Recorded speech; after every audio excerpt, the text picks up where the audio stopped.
Yeah. Hey, what's up, brother? Wait, you're sitting comfortably? Yeah. Are you some kind of show? Yeah, I'm actually hosting my own little podcast here if you want to participate. Let's participate. Okay, cool. I'll give you the spiel. And again, once you hear the spiel, you don't like it, we'll go separate ways. No harm done. Can I interject? Yeah, 100%. What you got? It's spiel. Spiel? It's a Yiddish word. It's spiel. Spiel, like a schmear. Exactly. Gotcha. Okay, thank you for educating me on that. Now I won't be as ignorant going forward. I'm ready for you. Okay, man. So what this is, it's called What's the Worst Pod? It's a judgment-free conversation where you just let me know as a stranger what's the worst going on with you specifically, since it is subjective. And I just hold space and listen, because sometimes that makes a bigger difference than saying anything. Or I can share some perspective to maybe make you feel like it makes a difference, you know? What? I got everything except for what's the worst what? What's the worst with you specifically? So it's that's all it is. It's a podcast where I talk to strangers. They tell me what's the worst going on with them, and I just listen and hold space, or I can share some perspective and make a difference. You want me to trauma dump? Not necessarily. Everyone is different with what's the worst with them. Some people say it's like traffic. Some people say they had an incident where their car got hit while they're at work. I want to keep it light because I got some real shit going on, but that is definitely not for public consumption. And why do you think it's not for public consumption? I don't even want to go there, so I'm going to keep it light. Okay, well then you know what? We could just go separate ways. No harm done. It's all good. But are you trying to? But I want to give you content, but just not the heavy shit. Well, the thing is that I don't actually get content unless I have consent from the other person. So I always say if we have a good interaction and I see that it may make a difference to other people going with the same problems, then they usually give me consent. But if they don't give consent, then I don't clip anything, I don't post anything. It's just a conversation. Well, I got plenty of bad stuff. I'm just not going to tell you like. I know it's the name of your podcast, but the worst stuff is too much, man. Let me just talk about my bad stuff because it's pretty bad. Okay, I mean, again, your representation of bad is different from my representation of bad, so I'd be open to hear it. So I got laid off about a year ago, and I started 2 companies. I broke up with a co-founder, and now I'm just doing TikTok, and I think it's healthy because you can overdo things. If you don't have to be like, you don't have to be constantly. See, there's this concept that you have to be constantly working, constantly employed in order for someone to even consider employing you. You know what I'm talking about? That kind of social judgment. Yes, you're saying that we have to have our value assigned to our work or our craft, typically in our society. Is that what you're referring to? Yeah, you're kind of hitting. I didn't even think of it that way. But I think that's kind of hitting it. But I think it's actually very healthy to regulate yourself and to take intentional time off, especially, let me tell you, I have a high IQ. And when somebody asks me to do something, they don't understand the cognitive energy that it takes me is different from the cognitive energy that it takes potentially them. So when they ask me to do something, we're not necessarily apples to apples. Mm-hmm. So there's a lot of questions in there. One is, am I actually putting myself in the correct position? Is it even feasible and easy to like find the right alignment, to find a place in life where you're firing on all cylinders? Okay, I just want to make sure you're done with your thought before I stepped in. Just want to make sure. Yeah, that's it. So, again, this is me perceiving what I'm understanding, just so I have the context. You can always elaborate more if I misinterpret just like the whole, smear situation. So you're saying that people expect you to be at a certain level even though other people are not held to the same accountability? Or are you saying in the sense that it takes more work for you to do some of the mundane stuff than another person and that's not fair? Can you maybe make sure I'm hitting that right? What yes to all of that, but what I really think it is like, I don't think the positions in life where I work best are where I have 100% autonomy, where AKA my own boss. Now, the reality is, again, I tried to start 2 companies this year. I learned a lot in doing that. But I'm no longer in a position where I feel comfortable like going out on my own. So therefore I have to hitch a ride on somebody else's cart. And therefore I have to find a position that's like, that works for me the best. Like, I don't want to work at a large company because that I do not do well in those kind of environments. Yes.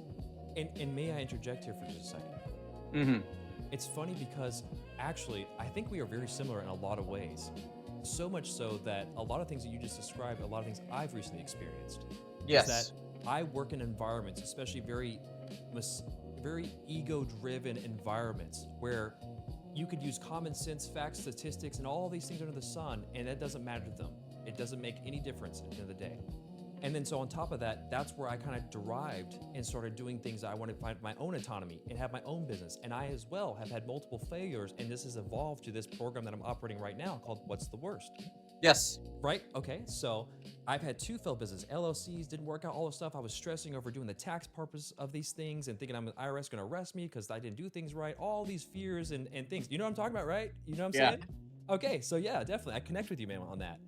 And the only thing that I've learned is that it does at some point, that stupid saying, it takes a village. You just got to find other people that mesh with your mindset, that are like your tribe, that have the same goals and mindsets and perspectives on ways. Because the other thing too I noticed from you is that you are intelligent, and with that intelligence brings isolation, because people don't understand you just because they can't conceptualize the bigger picture of how somatic systems work and things of that nature, or socioeconomic structures and things of that nature, right? And then you feel like I'm taking crazy pills because I'm explaining this as clear as day, but they're just not comprehending. Does that kind of resonate? It does. And now I want to get into the topic of maybe neurotypical versus neurodiverse. Have you ever experienced any of that? Yes, 100%. In fact, I have a book right there called Behave, which is about neurology and kind of the in-depth of why humans do what they do. And I've gone down the rabbit hole of understanding psychology and like Carl Jung and Robert Greene's human laws of nature, and trying to have a better understanding of why humans do what they do. By having the understanding allows me to connect and have patience for people that may not have the same abilities that maybe me and you have, in a sense. So like specifically neurodiversity, like autism and ADHD. Mm-hmm. Yes, I have both. Yes. So we both have the same. Yes. And it's so when you're like this, we don't like rules. We don't like process. If we see a simpler way to get something done, we'll do it that way. And just like what you were talking, like high autonomy, high agency environments are where we thrive the best. The thing is, like, moving forward, like I like what you said. You got to find your people, and this TikTok is pretty good for that. 100%. So with what you're saying too, I'm a big believer in that same thing with the whole autonomy, because when you see the flaws in people that you're running your leadership and stuff like that, you don't have the same values, and it causes a friction a lot of the times. And then you speak your truth thinking that that's what they say, you're supposed to speak up when you notice something wrong or whatever, but then you get shut down and you're like, well, what? I'm playing by the rules. What's happening here? So being an autistic person, I understand that trying to navigate the social norms can be very hard, which in my own life, I typically try to put a mask on and try to chameleon and blend in. I know exactly what you're talking about. And sometimes it's easier to be quiet than it is to talk. Yeah, masking. Mm-hmm. Does this resonate with you a lot? Absolutely, dude. Okay, cool. Hopefully you enjoy my podcast. I mean, that's what I'm doing here. I mean, a lot of people are very hesitant because I understand the nature and the typical type of people you see on these platforms on TikTok be trolling and being mean or whatever it may be. But like, I'm trying to change the narrative and show a different perspective, that there's another way to handle things. Yeah, I think you're doing awesome, and I love what you're doing. And how long have you been at it? This is going on week 4, but again, Uh, like we talked about before, it evolved from other things because again, I being a person like you, being I'm assuming this comes from ADD and autism, is that you can see the vision of what is going to unfold. You can see the finish line. You have your big dreamer, but somehow you miss the steps in between, and you're like, oh shit, I overestimated. I didn't realize I'm gonna have to learn how to do coding. I'm gonna have to learn how to do video editing and all this stuff. I thought it was just gonna be I just do it and it happens, right? That's my problem as well. If that resonates with you. and then sometimes we do things like I've had similar podcasts. I had a podcast back in 2019, not like this.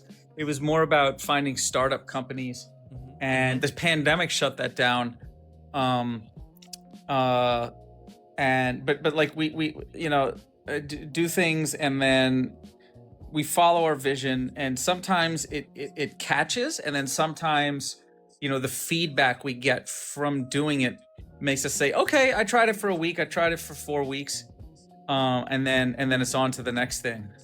Mm-hmm. And I resonate with that too because my wife deals with that problem as well, where I'm like, oh, I'm gonna do this, I'm gonna do this, and the next thing I do hobby for a week, and I'm like, I'm bored, And it came down to I had to literally go down, get a pen and paper, and be like, what am I good at?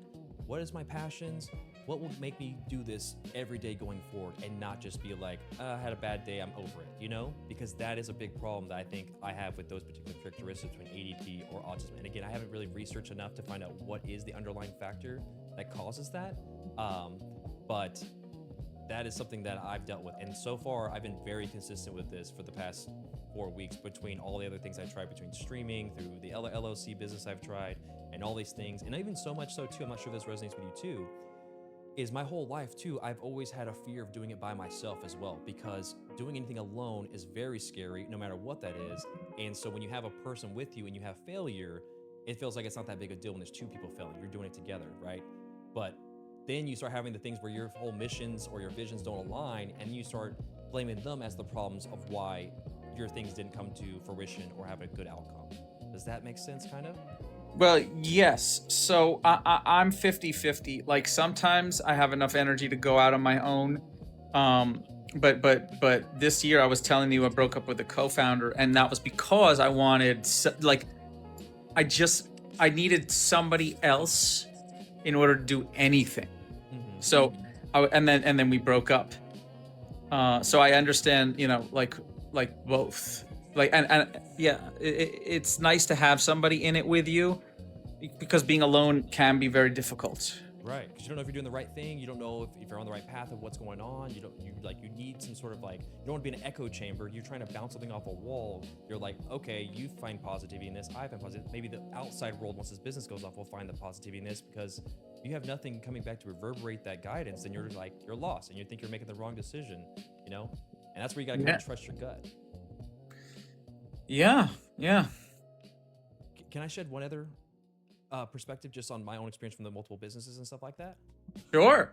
I think the failures that I had with partners in a lot of these businesses was when I actually started asking questions about them and why don't you want to do it this way? Why do you think like this? Why can you not follow the simple guideline that I gave you when I can just do this like this? And just found out that the way that their brain processes information, or the way that they view stuff, or the way they organize systems is completely different from the brains of an autism/ADHD type of brain, if they don't have it, or if they are neurotypical versus neurodivergent. And then understanding these different categories allows me to have more patience and understand that they're more of they have their own tools and skills, just like as if I was I don't know, a sniper, and I'm the sniper shooter, and they got the spotter. We have 2 purposes, but us putting those purposes together allows us to accomplish a mission, essentially, right? Yeah, I'm not ignoring. I heard everything you said. My last co-founder, he definitely had ADHD and autism, but undiagnosed and unwilling to diagnose himself. But the odds of starting a business, finding a business partner, are 1 trillion to 1, and I think you need a lot of surface area, and you're creating surface area. I'm creating surface area, by talking to lots of people, and just like you were saying, finding your tribe, finding your group of like-minded. And the way I think about it now is, more of it's like a probabilistic, I'm casting a net, and I'm not investing too hard too fast, but like you slowly invest in people, and then the ones that pick up momentum, you slowly over, weeks or months, or sometimes it happens fast, but like, you can slowly get to like, some good velocity. For sure, for sure. But that's the problem with that is when you depend on other people, you're depending on so many variables with that person. Because even if you click right then in that moment, just like in a regular relationship versus business, there's gonna be ups and downs, right? Or they're going through something in their own personal life they didn't want to let you know about, or they just refuse to get diagnosed for whatever they may be going through and denying it, and like that causes the friction, that and things just fall apart. But when you have your own internal compass, you have your own internal drive and your own internal passion, I mean, there's nothing that can stop you. Like when you look at all some of the greats and you started, like, just to give you perspective too, I went down this crazy rabbit hole of like, AI searching, like, what are all these great people, Gandhi, Einstein, Tom Brady, whoever it is, what is their underlying formula or factors? Because if it could be curated, I want I want it. And I started breaking it down into almost a science and started taking those characteristics and applying it to my own life. And a lot of it was just within. Think about any of their stories. They're always the ones that would stay later in the gym, or they're the ones that just went out and started playing the violin just because for creativity and to figure out their curiosity and drive is kind of what separated them. And all that a lot of the time was alone. And so I feel like some of the things that maybe setting you up for success is depending on finding that other person or other tribe or business partner, etc., and kind of harnessing the power within, essentially, if that sounds as cheesy as it is. Yeah, because I don't have a lot of energy to get on the computer and make things happen right now. I just need more decompression, more talking to people. I gotcha. And that's what I do on here too. I actually do this to sharpen my skills, to see where it goes. Because at the end of the day, I had to change my mindset too. Like, I want this to be a successful business, yes, but I also want to understand that there is other good things that will benefit regardless, between either helping people, build my confidence, work on my linguistic skills, learn new vocabulary like you helped me today. You see what I'm saying? Like, I'm getting other benefits essentially besides just the end goal of hopefully having success and fame or whatever it may be. Does that make sense? Yeah, no, it's you're doing more than two birds with one stone. You're doing like five positive things all at once. Exactly. I call it habit stacking from the great book of right there, Good Habits. I'm not sure you see it on my little table here, but that's a fantastic book I think might help you out in the not too distant future. Yeah, habit stacking. Yeah. So, but yeah, I mean, what do you think after everything? I think you had kind of a negative look at this in the beginning, but it seems like you might be turning around. Yeah, I, yeah, I'm just in a space, and no, but this is a very helpful conversation. It takes a while to process, For sure. but I generally feel like we covered things that were really interesting, really fast, that were really broad, and I liked it. Yeah, because if you're the same as me in that sense, that you need stimulation, you need to know why, you need to know truth, you need to, Oh yeah. Oh yeah. You see? So by understanding that's your core values, you then just find things that have those same core values, and there's no stopping you. And that's what I had to write down and put together and be like, stop chasing the money, stop chasing success. Let's just find something that is something you believe in. And that's what led me to this purpose. And I haven't stopped since. And it seems to be making an actual difference. So maybe you should just lean into that. And just give you perspective too, my whole thing with curiosity and my love for knowledge and knowing truth and all that is, I feel like if I talk to strangers, I see so many people from either Mozambique, Africa, to like a 18-year-old kid just graduated high school, to whatever, and I just ask them any question I'm curious about, and they're usually open like a book to tell me whatever, and I process information, get the real world perspective than something I saw on social media or on the news or whatever, and I can take the good and the bad, right? And it feels two cups. It's like compounding of just all this great stuff, if that makes sense. Yeah. Cool. So, I don't know, man. So, can I ask where do you live? Yeah, I live in Texas, man. Now, are you in Austin? No, not us. I lived in Austin for a bit. Okay. Did you like it? Yeah, there were parts of it that I liked, and then I moved along, but it was nice. Gotcha. Okay. Cool, man. So where do you stay now? I'm in New York City. This is my hometown. Gotcha. Okay. That's, when you knew the Yiddish and stuff like that, I imagine you probably were from New York. I lived in New York for a small time up in the North State, but yeah, that's very cool, man. Yeah. No, I grew up saying spiel. It happens, man. And I got from Texas, so we got a little bit slang sometimes, and we got accents and stuff like that. So it's like, maybe that's where I say it wrong. I say egg with like an A instead of E. So I have very weird linguistic problems sometimes. Yes, sir. But very cool, man. So what do you think, man? Would you ever want to ask any other questions, or if we've had enough and you're burnt out and you want to break, I completely understand. No big deal. You let me know. I'm here.